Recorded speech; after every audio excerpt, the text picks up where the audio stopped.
Xiaomi. Halo, saya Gadis Nabila Sagala. Halo, saya Grace.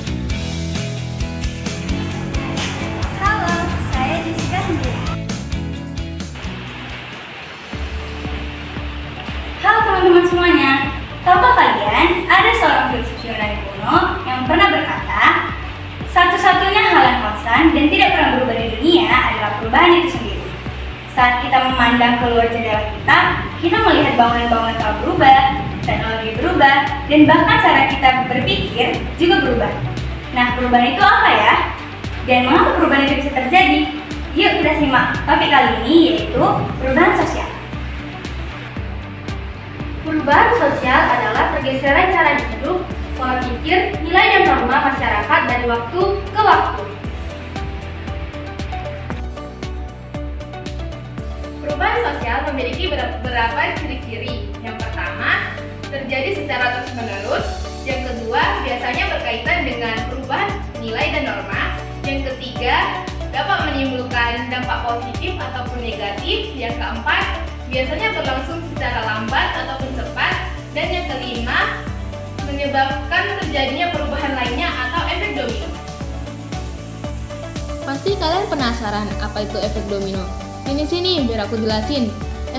Efek domino itu adalah kondisi di mana satu perubahan kecil pada sebuah elemen masyarakat memicu serangkaian perubahan berkelanjutan pada aspek-aspek lainnya. Perubahan sosial terbagi menjadi 4 bagian. Yang pertama, perubahan berdasarkan waktu.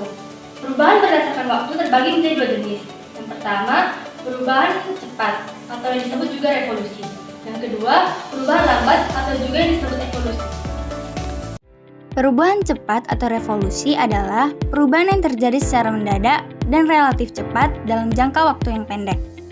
Contohnya, revolusi industri pada abad ke-18.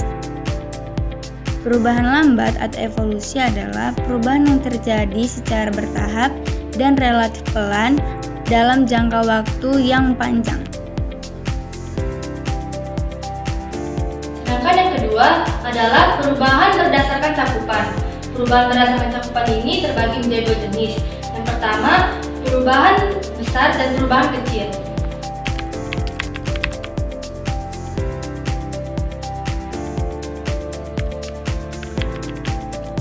Perubahan berdasarkan arah. Perubahan berdasarkan arah terbagi menjadi 2 jenis. Yang pertama, perubahan progres dan yang kedua, perubahan regres. Perubahan sosial progres adalah perubahan yang membawa kemajuan dan manfaat bagi masyarakat. Salah satu contohnya adalah peningkatan kesadaran pendidikan. Perubahan sosial regres adalah perubahan yang justru membawa dampak negatif atau penurunan kualitas kehidupan masyarakat. Salah satu contohnya adalah penyalahgunaan teknologi. Terakhir adalah perubahan berdasarkan perencanaan. Perubahan berdasarkan perencanaan terbagi menjadi 2. Yang pertama, perubahan yang direncanakan dan yang kedua, perubahan yang tidak direncanakan. Kalian tahu nggak sih apa itu perubahan yang tidak direncanakan? Perubahan yang tidak direncanakan adalah perubahan yang terjadi secara tiba-tiba atau tanpa direncanakan, seringkali akibat kejadian tak terduga.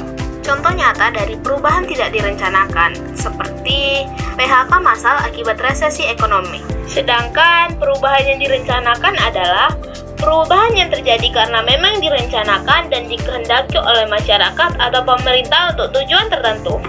Contoh nyata perubahan yang direncanakan adalah transformasi sistem pembayaran tunai ke non-tunai. Halo, kalian tahu nggak sih apa faktor pendukung perubahan sosial? Faktor pendorong perubahan sosial terbagi menjadi 2. Yang pertama, faktor perubahan dari internal, dan yang kedua, faktor perubahan dari eksternal.